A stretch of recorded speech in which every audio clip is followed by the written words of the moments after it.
Giorgia Meloni का बुलावा, PM पहुंचे इटली।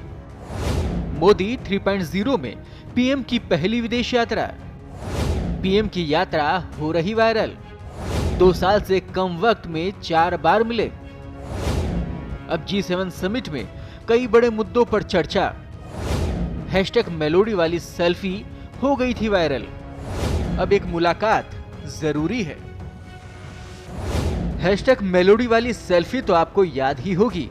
एक बार फिर वो मौका आ गया है और मौका है G7 समिट में कई बड़े मुद्दों पर चर्चा का। इटली के अपुलिया में 50वें G7 शिखर सम्मेलन का आयोजन हो रहा है। इस समिट में प्रधानमंत्री नरेंद्र मोदी सहित देश और दुनिया की बड़ी अर्थव्यवस्थाओं के प्रमुख जुटे हैं। इनमें अमेरिकी राष्ट्रपति जो बाइडेन से लेकर फ्रांस के राष्ट्रपति एमेनुअल मैक्रोन, कनाडा के प्रधानमंत्री जस्टिन ट्रूडो, जापान की प्रधानमंत्री फेमियो किशिदा और ब्रिटेन के पीएम ऋषि सुनक शामिल हैं। भारत G7 का सदस्य नहीं है, लेकिन आउटरीच देश के तौर पर आमंत्रित किया गया है। इस दौरान पीएम मोदी आउटरीच सत्र में शिरकत करेंगे और इवेंट से इतर कई वैश्विक नेताओं से मुलाकात करेंगे। लगातार तीसरी बार प्रधानमंत्री पद की शपथ लेने के बाद पीएम मोदी का ये पहला विदेशी दौरा है। आमतौर पर भारतीय नेता दूसरे देश के नेताओं के स्वागत में हाथ जोड़ते हैं। भारत में हुए G20 सम्मेलन में प्रधानमंत्री मोदी ने मेलोनी का स्वागत हाथ जोड़कर किया था, फिर दोनों ने हाथ मिलाया। इस बार इटली में प्रधानमंत्री मोदी और मेलोनी की मुलाकात से पहले G7 में हिंदुस्तान की छाप की चर्चा है, क्योंकि जर्मन चांसलर के बाद इटली की प्रधानमंत्री ने यूरोपियन कमीशन के अध्यक्ष का भी नमस्ते करके अभिवादन किया। अगर बात 81 साल के अमेरिकी राष्ट्रपति जो बाइडेन की जाए तो उनके नेतृत्व में डेमोक्रेटिक पार्टी को हार दिख रही है। मंगलवार को ही बाइडेन का बेटा हंटर एक केस में दोषी पाया गया।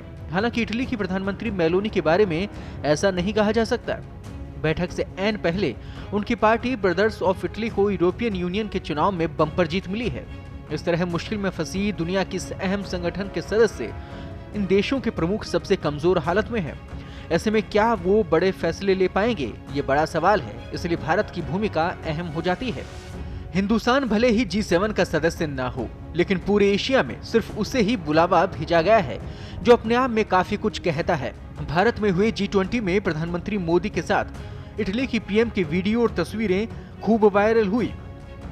दिसंबर 2023 में COP28 समिट में भी प्रधानमंत्री मोदी और इटली की पीएम जॉर्जिया मेलोनी की मुलाकात हुई। सबसे ज्यादा चर्चा हुई दोनों नेताओं की सेल्फी इंटरनेट पर बहुत ज्यादा देखी गई, जिस पर लोगों ने खूब जमकर कमेंट भी किए। इस सेल्फी को शेयर करते हुए इटली की नेता ने जो हैशटैग और कैप्शन लिखा, वो भी खूब वायरल हुआ। मेलोनी ने लिखा, COP28 में अच्छे दोस्त, हैशटैग मेलोडी। इटली की पीएम ने मोदी और मेलोनी को मिलाते हुए हैशटैग मेलोडी बनाया था, जो सोशल मीडिया यूजर्स को खूब पसंद आया। इससे पहले भारत आई इटली की प्रधानमंत्री ने मोदी को सबसे लोकप्रिय बताकर प्रशंसा भी की थी। भारत और इटली के बीच करीबी जितनी तेजी से बढ़ी है, इसका अंदाजा इसी बात से लगाया जा सकता है कि मोदी और मेलोनी पिछले 2 साल से कम वक्त में 4 बार मिल चुके हैं। नवंबर 2022 में दोनों इंडोनेशिया में हुए G20 सम्मेलन में मिले। इसके 4 महीने बाद ही मेलोनी भारत के अपने पहले दौरे पर आ गई। फिर दोनों नेताओं की मुलाकात दिसंबर 2023 में COP28 समिट में हुई और आखिरी बार दोनों नेता भारत में हुए G20 की बैठक में मिले।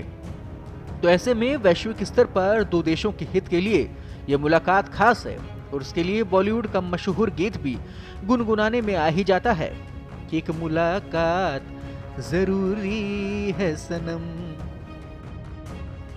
पत्रिका के लिए कृपाशंकर शर्मा की रिपोर्ट।